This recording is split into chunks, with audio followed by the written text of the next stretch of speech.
Assalamualaikum warahmatullahi wabarakatuh. Perkenalkan, nama saya Ahmad Syarifuddin. Pada pembahasan kali ini saya akan menjelaskan tentang tata nama dan struktur alkana dan juga sikloalkana. Sebelumnya saya akan menjelaskan terlebih dahulu apa pengertian dari hidrokarbon. Hidrokarbon adalah sebuah senyawa yang tersusun oleh atom karbon dan hidrogen. Kedua atom tersebut berikatan membentuk rantai hidrokarbon. Kemudian masuk pada klasifikasi hidrokarbon. Hidrokarbon dibagi menjadi 3 macam. Yang pertama ada hidrokarbon jenuh, kemudian hidrokarbon tak jenuh, dan juga hidrokarbon aromatik. Hidrokarbon jenuh adalah hidrokarbon yang paling sederhana karena struktur pada hidrokarbon ini hanya terdiri dari ikatan tunggal atau disebut sebagai alkana. Kemudian alkana ini dibagi menjadi 2, yaitu asiklik dan sikloalkana. Kedua struktur ini hanya terdiri dari ikatan tunggal. Bedanya pada sikloalkana mengandung 1 atau lebih cincin karbon. Kemudian pada hidrokarbon tak jenuh dibagi menjadi 2 macam. Yang pertama ada ikatan rangkap 2 atau disebut sebagai alkena, dan ikatan rangkap 3 yang disebut sebagai alkuna. Selanjutnya ada hidrokarbon aromatik. Senyawa aromatik adalah senyawa karbon yang terdiri dari 6 atom C dengan ikatan tunggal dan ikatan rangkap 2 letaknya berselang-seling membentuk rantai tertutup atau disebut membentuk rantai benzena.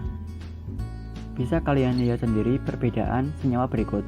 Pada alkana hanya terdiri dari ikatan tunggal. Kemudian pada alkena dan alkuna terdapat 1 atau lebih ikatan rangkap. Kemudian pada senyawa aromatik terdapat ciri utama, yaitu terdapat cincin aromatik. Pada pembahasan kali ini kita hanya akan membahas tata nama alkana dan sikloalkana. Dalam penamaan suatu struktur alkana dikenal 2 macam, yaitu tata nama trivial dan tata nama IUPAC. Tata nama trivial yaitu nama yang dikenal dari suatu zat sebelum dilakukan standarisasi oleh IUPAC atau nama yang diberikan untuk memudahkan penyebutan. Nama ini biasanya dikenal dalam bidang industri dan perdagangan. Pada dasarnya, nama trivial menerapkan penamaan isomer pada masing-masing senyawa. Dan umumnya, penamaan ini lebih pendek sehingga lebih mudah penyebutannya. Namun, pada tata nama trivial mengalami kesulitan karena tidak bisa digunakan untuk senyawa yang memiliki atom C yang lebih besar, di mana harus menghafalkan masing-masing isomer dari tiap senyawa, sehingga digunakanlah aturan tata nama yang lebih sistematik atau disebut sebagai penamaan IUPAC. Sesuai dengan teori ikatan valensi, atom karbon harus memenuhi aturan 4 hidrogen yang menyatakan jumlah atom maksimum yang dapat berikatan dengan karbon, karena karbon mempunyai 4 elektron valensi. Kemudian berikutnya tata nama alkana berdasarkan IUPAC. Ada 2 macam. Yang pertama ada alkana tak bercabang atau rantai lurus. Penamaannya yaitu dengan diberi awalan N. Di sini berdasarkan tabel sebelumnya ada contoh. Di sini terdapat 4 atom C, sehingga penamaannya yaitu N butana. Kemudian berikutnya ada atom C yang berjumlah 1, 2, 3, 4, 5, maka penamaannya yaitu N pentana. Nah, selanjutnya pada alkana bercabang, penamaannya yaitu yang diawali dengan nomor cabang, kemudian nama cabang diakhiri dengan rantai utama. Nah, pada alkana bercabang ini terdapat beberapa aturan. Yang pertama yaitu pilih rantai C terpanjang sebagai rantai utama. Kemudian pilih rantai C yang paling banyak gugus cabangnya. Nah, di sini terdapat 2 senyawa. Nah, yang pertama kita lakukan adalah tentukan rantai C terpanjang yang akan kita gunakan sebagai rantai utama. Nah, kita bisa hitung dari atas ini 1, 2, 3, 4, 5, 6, 7. Nah, kalau yang senyawa di bawah, yang bawah itu 1, 2, 3, 4, 5, 6, 7. Jumlahnya sama. Nah, kemudian kita lihat mana yang paling banyak gugus cabangnya. Nah, kalau yang pertama itu di sini terdapat 1, 2, 3 gugus cabang. Nah, kalau yang bawah itu ada 1, 2, 3, 4. Maka yang kita gunakan sebagai penamaan alkana yang benar adalah yang kedua. Nah, kemudian aturan yang kedua yaitu penomoran dimulai dari C yang paling dekat dengan cabang atau gugus alkil. Nah, diusahakan cabang mendapat nomor serendah mungkin. Nah, di sini terdapat dua contoh. Ini contoh yang sebelumnya.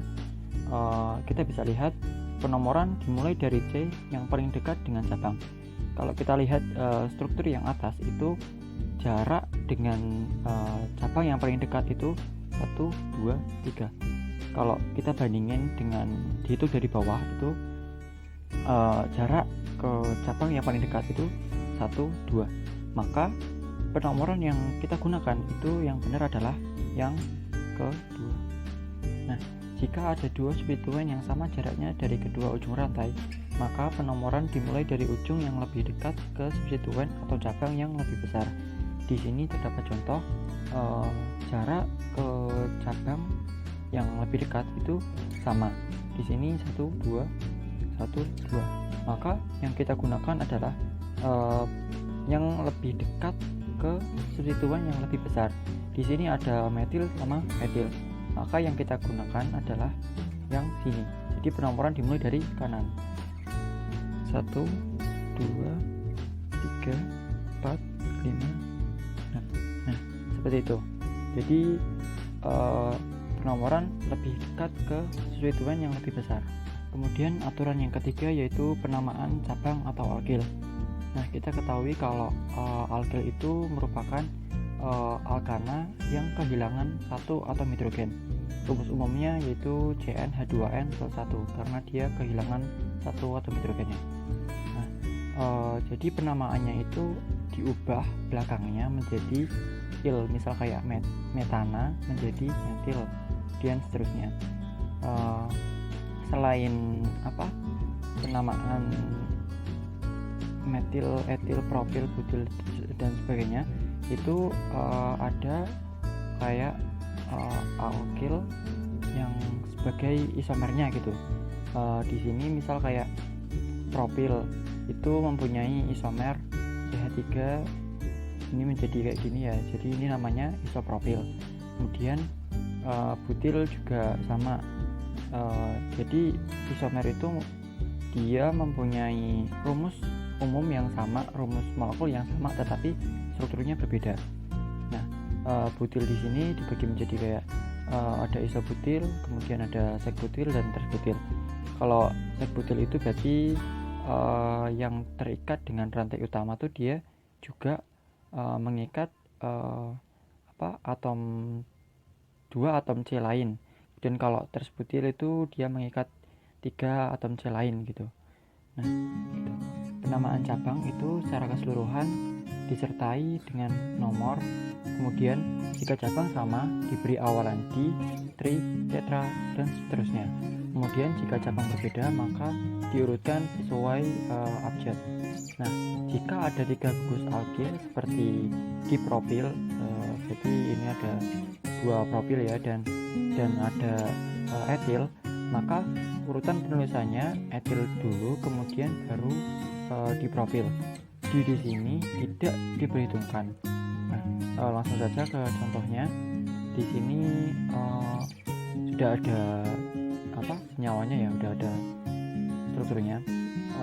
Maka yang aturan pertama tadi, tentukan rantai terpanjang 1, 2, 3, 4, 5, 6. 1, 2, 3, 4, 5. 1, 2, 3, 4, 5. Maka ini rantainya yang terpanjang yang atas ya berarti ya. Nah, kemudian penomoran dimulai dengan yang terdekat dengan cabang. Maka dimulai dengan yang sebelah kiri dulu ya, soalnya ini jaraknya 1, 2, 3. Maka yang sebelah kiri ya. 1, 2, 3, 4, 5, 6. Nah, kemudian selanjutnya jika ada cabang yang sama maka diberi awalan di, tri, tetra dan seterusnya. Di sini ada 2 cabang metil ya. Berarti kita bisa satukan ini, maaf, aja 3. Berarti 2 di nomor 2, kemudian metil di nomor 4, maka bisa disebut sebagai dimetil. Kemudian diurutkan sesuai dengan abjad. Nah, etil sama metil itu duluan etil, maka etil terlebih dahulu. Ini di nomor etil di nomor 3. Berarti penamaannya 3 etil 2,4 dimetil heksana. Nah, langsung ke contoh berikutnya. Ini lebih panjang lagi. Yang pertama, yang paling utama, kita tentukan rantai terpanjang ya. 1, 2, 3, 4, 5, 6, 7, 8, 9. Nah, langsung aja ya, berarti rantai utamanya dari sini. Nah, kemudian penomorannya itu berarti yang lebih dekat dengan cabang. 1, 2, 3, 1, 2, 3, 1, 2, 3, 4. Maka penomorannya dari sebelah kiri ya. 1, 2, 3, 4, 5, 6, 7, 8, 9. Nah, kemudian tentukan cabangnya. Ini cabangnya etil di nomor 3, kemudian ada metil di nomor 6. Maka sesuai dengan abjad, maka etil terlebih dahulu. Berarti 3 etil, 6 metil, gugusnya rantai utamanya 9, berarti nonana. Nah, ada contoh berikutnya, ini sedikit berbeda. Ini agar lebih memudahkan saja. Jadi setiap titik itu dia mengandung atom C gitu. Jadi langsung saja kita tentukan rantai utamanya 1, 2, 3, 4, 5, 6, 7, 8, 9. Ini lurus ya berarti ya. Kemudian kita beri nomor. Kalau dari kiri itu lebih dekat dengan cabang, maka nomoran dari kiri dulu. 1, 2, 3, 4, 5, 7, 8, 9 ya. Nah, kemudian kita tentukan cabangnya. Di sini ada 1 metil, kemudian bawah ini etil, ini metil, dan ini. Nah, ini ada 3 ya, 1, 2, 3. Tapi ini bentuknya tidak lurus. Jadi ini termasuk isomer dari propil ya. Jadi namanya isopropil. Nah, langsung saja diurutkan sesuai dengan abjad. Kita sesuai dengan aturan yang tadi, di mana di tritetrapet dan seterusnya itu tidak dihitung, maka etil terlebih dahulu. Berarti namanya 3 etil, kemudian isopropil.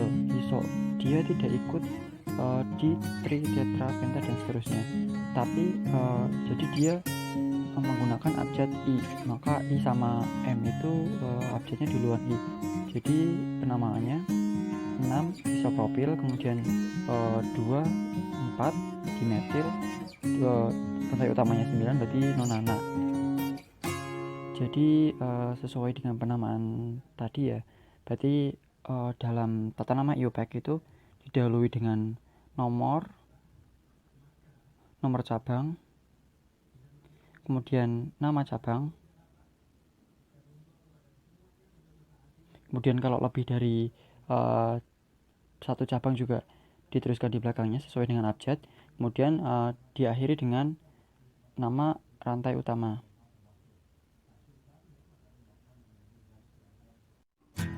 Masuk pada tata nama sikloalkana.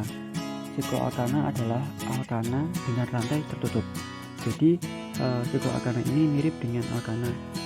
Bedanya pada sikloalkana kehilangan 2 atom H sehingga membentuk rantai tertutup. Pada contoh tersebut dari heksana kemudian melepas 2 atom H sehingga dia membentuk sikloheksana. Di situ sudah terdapat tabel macam-macam struktur sikloalkana. Masuk ke tata nama sikloalkana. Jadi pada tabel sebelumnya itu perbedaan dengan alkana, yaitu di depannya terdapat siklo, kemudian belakangnya itu jumlah dari atom C-nya. Misal kayak propana, jadi pada sikloalkana menjadi siklopropana, jadi diubah depannya. Kemudian masuk pada tata nama sikloalkana. Aturan yang pertama yaitu jika terdapat cabang atau substituen, maka substituen disebut terlebih dahulu. Kemudian yang kedua, jika jumlah substituen hanya satu, tidak perlu diberi nomor. Di sini sudah ada contohnya. Jadi kalau jumlah substituennya hanya satu, tidak perlu diberikan nomor. Jadi langsung metil siklopentana karena ini 5. Kemudian contoh berikutnya, ini sama, jumlah substituen hanya satu, jadi langsung metil karena ini 6, jadi siklohexana. Kemudian aturan yang berikutnya yaitu pemberian nomor apabila substituen lebih dari satu. Penomoran disesuaikan substituen sesuai dengan abjad.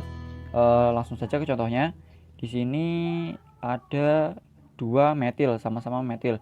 Jadi penomorannya itu karena ini sama, jadi dijadikan 1, kemudian penulisannya 1,4 dimetil sikloheksana. Sebenarnya ini penomorannya bisa dari 1, 2, 3, 4 atau ke bawah sini 1, 2, 3, 4 karena jaraknya sama.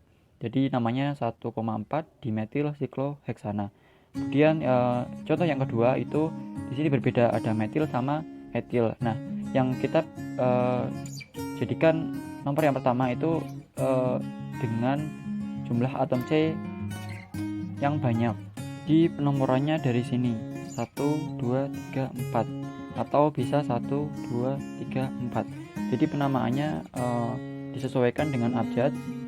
Maka 1 etil, kemudian 4 metil karena ini 6 sikloheksana. Kemudian contoh berikutnya ini berbeda, maka yang disesuaikan dengan abjadnya. Bromo sama metil itu lebih dahulu bromo, maka penomorannya itu dari sini 1, 2, 3, 4. Kalau ke sini 1, 2, 3, 4, maka cabang yang kedua itu nomornya lebih besar. Nah, maka diusahakan cabang berikutnya itu serendah mungkin. Ke contoh berikutnya, di sini ada etil, metil, maka penomorannya dari atom C yang paling banyak. Jadi dari sini 1, 2, 3, 4, 5. Soalnya kalau ke sini itu ke cabang berikutnya itu lebih dekat. Jadi penamaannya 1 etil, kemudian 2 metil, ini 5 berarti siklopentana. Kemudian ke contoh berikutnya, di sini ada 3 substituen yang berbeda, maka disesuaikan dengan abjad. Maka yang lebih dahulu itu B ya, berarti bromo. Kemudian penomorannya itu bisa dari sini 1, 2, 3, 4, 5, 6. Karena kalau ke sini itu lebih dekat dengan lebih dekat dengan cabang yang lebih banyak, jadi penomorannya ke kiri dulu 1, 2, 3, 4, 5, 6 gitu. Jadi setelah penomoran terus disusun ini 1 bromo, kemudian 3 etil, kemudian 5 metil karena ini 6 jadi sikloheksana. Kemudian contoh berikutnya ini sama, ada 3 contoh yang berbeda, itu disesuaikan dengan abjad, berarti ini 1 kloro. Nah, penomoran pada cabang berikutnya itu serendah mungkin, jadi penomorannya dari sini 1, 2, 3, 4, 5. Langsung saja 1 kloro, kemudian karena etil lebih dahulu maka 3 etil, kemudian 2 metil siklopentana. Kemudian berikutnya ini jadi sikloalkana itu bisa menjadi alkil gitu. Jadi rantai utamanya yaitu ini 1, 2, 3, 4, 5, 6. Nah, di sini sikloheksana itu dia menempel pada heksana ya. Berarti penomorannya dari yang terdekat dengan cabang 1, 2, 3, 4, 5, 6. Nah, kalau sikloalkana menjadi alkil itu penamanya berubah belakangnya menjadi il. Jadi di sini di nomor 3 berarti 3 sikloheksil, rantai utamanya heksana gitu. Nah, kemudian contoh berikutnya ini ada sikloalkana itu sebagai alkil atau cabang. Nah, untuk lebih mudah menggunakan ini aja. Nah, ini udah ada rantai utamanya berarti 1, 2, 3, 4, 5, 6, 7, 8, 9, 10.